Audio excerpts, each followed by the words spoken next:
दोस्तों नमस्कार आदाब, मैं हूं फराज चौधरी। जब भी आप कभी न्यू दिल्ली के अंदर घूमें तो एक बार जंतर मंतर के आसपास का चक्कर ज़रूर लगा लीजिएगा, क्योंकि वहां पर आपको हमारे देश की एक दूसरी संसद दिखेगी जिसे किसान संसद कहा जा रहा है।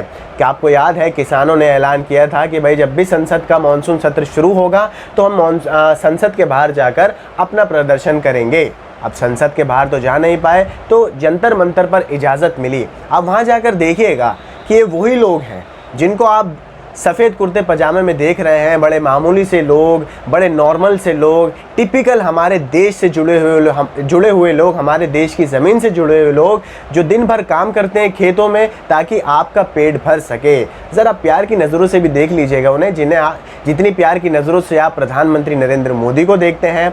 इसी चीज़ से जुड़े हुए आज की एक बहुत बड़ी खबर मैं आपके लेकर आया हूँ दोस्तों, जिसमें संसद में दोबारा से एक भाजपा सरकार ने एक बहुत बड़ा बयान पेश किया है। संसद में खड़े होकर पूरे देश की जनता के सामने किसान आंदोलन को लेकर एक बयान तो आप सुन ही चुके हैं। कितना बेशर्मी का बयान था जब केंद्रीय स्वास्थ्य राज्य मंत्री द्वारा कहा गया था कि देश में ऑक्सीजन की कमी के कारण एक भी मौत नहीं हुई है।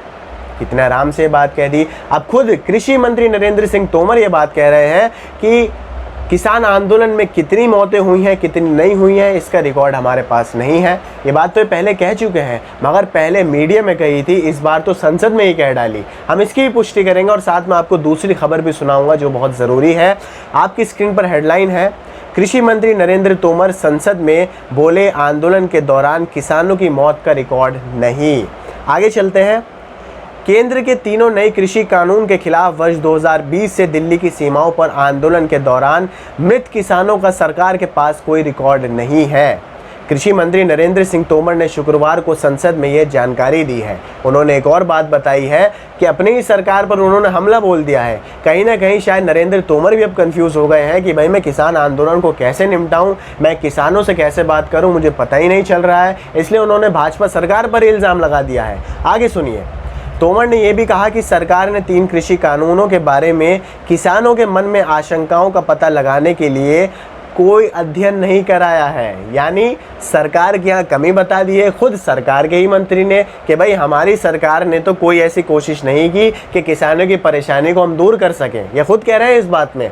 आगे 3 कानूनों के विरोध में मुख्य रूप से पंजाब, हरियाणा और पश्चिमी उत्तर प्रदेश से हज़ारों किसान 8 महीने से दिल्ली की सीमाओं पर प्रदर्शन कर रहे हैं। इनमें से किसानों को एक समूह अब विशेष अनुमति मिलने के बाद मध्य दिल्ली में जंतर मंतर पर धरना दे रहा है, जिसे किसान संसद कहा गया है। ये पूछे जाने पर कि क्या सरकार को वर्ष 2020 के बाद से कृषि कानून के विरोध के दौरान मारे गए किसानों के कुल संख्या के बारे में पता है, तो इसका जवाब तोमर देते हैं, भारत सरकार के पास ऐसा कोई रिकॉर्ड नहीं है। यानी we don't have any records of the farmers death in farmers protest going on from 2020। यानी इतने महीने बीत गए हैं, सरकार के पास किसान आंदोलन में कितने किसानों ने दम तोड़ दिया है, इसका कोई रिकॉर्ड नहीं है। और यहाँ अभी उत्तर प्रदेश में चुनाव है, आप देखिएगा कितनी मीठी मीठी बातें बोली जाएंगी किसानों को बहलाने के लिए, किसानों को अपनी तरफ करने के लिए कितनी बड़ी बड़ी बात बोली जाएंगी ताकि किसानों का वोट बैंक दोबारा भाजपा अपनी तरफ ला सके। यहाँ इतने सारे किसानों ने दम तोड़ दिया किसान आंदोलन में, अपने आंदोलन को आगे बढ़ाने के चक्कर में, और इनके पास रिकॉर्ड ही नहीं है। आगे सुनिए। राज्यसभा में अपने लिखित उत्तर के दौरान उन्होंने कहा कि हालांकि केंद्र सरकार ने किसान संघों के साथ चर्चा के दौरान उनसे अपील की थी कि उस समय की ठंड और कोविड-19 की स्थिति को देखते हुए बच्चों और बुजुर्गों, विशेषकर महिलाओं को घर जाने की अनुमति दे देनी चाहिए। इसके अलावा एक अलग जवाब में तोमर कहते हैं, इन कृषि कानूनों के कारण किसानों के मन में पैदा हुई आशंकाओं के कारण का पता लगाने के लिए कोई अध्ययन नहीं कराया गया है, कोई कोशिश नहीं कराई गई है। यानी भाजपा सरकार ने इतनी सी भी कोशिश नहीं करी कि किसानों के मन में तीनों कृषि कानून को लेकर कोई गलतफहमी है, कोई डर है, कोई परेशानी है, तो उसे दूर करने के लिए हम क्या कर सकते हैं। भाजपा सरकार ने इस पर कोई बात नहीं करी है और इस बात का खुलासा खुद उनके कृषि मंत्री नरेंद्र तोमर ने साफ कह दिया है संसद में। उन्होंने कहा कि हालांकि केंद्र ने किसानों की आशंकाओं को दूर करने के लिए लगातार प्रयास किए हैं। डबल स्टैंडर्ड वाले यहाँ कमेंट चल रहे हैं। ये कहते हुए कि सरकार किसानों के मुद्दों के प्रति गंभीर और संवेदनशील है। मंत्री ने कहा कि केंद्र किसान संघों के साथ सक्रिय चर्चा में लगा हुआ है। कौन सी चर्चा है जो एक तो दिखती नहीं है, और वो कैसी चर्चा है कि किसान आंदोलन को भी आप ख़त्म नहीं कर पा रहे हैं। आखिर ये कैसी राजनीति और ये कैसी चर्चा है, हमें यही समझ नहीं आ रहा है। खैर, इसके बाद एक और खबर सामने आती है दोस्तों, जो आपकी स्क्रीन पर हेडलाइन में आपको दिखा रहा हूँ, ध्यान से पढ़िए। कृषि कानूनों पर मंत्री ने मानी नाकामी, किसान संसद में कर दी इस्तीफे की पेशकश। किसके इस्तीफे की बात हो रही है? कृषि मंत्री नरेंद्र तोमर के इस्तीफे की बात हो रही है किसान संसद में। और यहाँ पर खुद ही उन्होंने, मैंने आपको पिछली खबर में बता दिया, उन्होंने अपनी नाकामी खुद मान ली है। इस खबर में ही आगे बढ़ें तो ये लिखा हुआ पाया जाता है, प्रस्ताव में कहा गया कि किसानों को कहीं अधिक संख्या में संचालित होने वाली मंडियों की ज़रूरत है, ना कि कम संख्या में। प्रस्ताव में केंद्रीय अधिनियम को फौरन रद्द करने की मांग करते हुए दावा किया गया है कि इसे संविधान की अनदेखी किया गया है। प्रस्ताव में सरकार से मंडी प्रणाली में सुधार लाने की भी मांग की गई ताकि किसानों के हितों की रक्षा हो सके। ये प्रस्ताव किसान संसद में पेश किया गया है, जो कि जंतर मंतर पर किसानों द्वारा चलाई जा रही है। किसान संसद में 1 घंटे का प्रश्नकाल भी रखा गया था, जिसमें कृषि मंत्री पर सवालों की बौछार की गई, जिन्होंने केंद्र के नए कृषि कानूनों का बचाव करने की पुरजोर कोशिश की है। मंत्री ने संसद को बताया कि कैसे कोविड वैश्विक महामारी के बीच किसानों को उनके घरों को लौटने और उनसे टीका लगवाने का अनुरोध किया गया था। हर बार जब मंत्री संतोषजनक जवाब देने में विफल रहते, सदन के सदस्य उन्हें शर्मिंदा करते, अपने हाथ उठाते और उनके जवाबों पर आपत्ति जताते। बाजवा ने बाद में मीडिया से कहा, कृषि मंत्री सवालों के जवाब देने में नाकाम रहे हैं, जिसके चलते संसद के सदस्यों ने मंत्री को शर्मिंदा किया, जिससे बाधा पेश हुई है।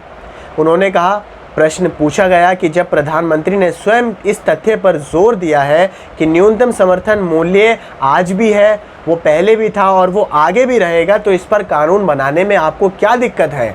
अगर सभी तीनों कृषि कानून किसानों के लिए बनाए गए हैं तो इन्हें रद्द करके दोबारा से किसानों से आप विचार विमर्श करके नए कानून बना लीजिए। ये साफ कहा है किसान संसद में किसानों द्वारा।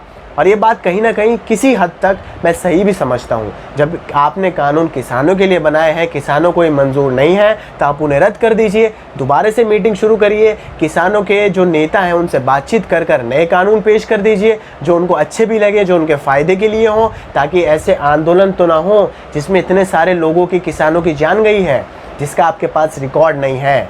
मगर किसान रिकॉर्ड रखते हैं, वो भूलते नहीं हैं। ये खबर देखिए इंडियन एक्सप्रेस की, इसमें साफ लिखा है 477 प्रोटेस्टर्स मरे हैं। 6 महीने के किसान आंदोलन जो कि दिल्ली सीमाओं पर चल रहा है, जिसमें से 87% पंजाब से थे। सिर्फ ये SKM जो कि किसान संगठन है, ये उनके आंकड़े हैं। यानी किसानों ने खुद अपने आंकड़े रख रखे हैं कि हमारे लगभग 450 से ज़्यादा किसानों ने दम तोड़ा है इस किसान आंदोलन को आगे बढ़ाने के लिए, इसको रफ्तार देने के लिए। और ये किसान आंदोलन इस वक्त रफ्तार पकड़ चुका है। इस वक्त इसे किसी भी राजनीतिक धक्के की ज़रूरत नहीं है। इस वक्त इसे किसी भी राजनीतिक पार्टी की सहायता की ज़रूरत नहीं है। यहाँ पर ज़रूरत है तो इस वक्त केंद्र सरकार को है, उत्तर प्रदेश सरकार को खासकर है, क्योंकि अगले साल यहाँ पर विधानसभा चुनाव है और पश्चिमी उत्तर प्रदेश में खासकर भाजपा को बहुत ज़्यादा मुश्किल होने वाली है। उससे पहले हम देखते हैं संसद में भी और संसद के मॉनसून सत्र के बाद किसानों के लिए सरकार क्या कदम उठाती है। आप इस बारे में क्या सोचते हैं, मुझे कमेंट बॉक्स में बताइएगा। ये खबर आपको पसंद आई इसे लाइक कीजिए, आगे शेयर कीजिए और चैनल को सब्सक्राइब करके बेल आइकन को भी प्रेस कर दीजिए। मुझे दीजिए इजाज़त। आदाब, नमस्कार।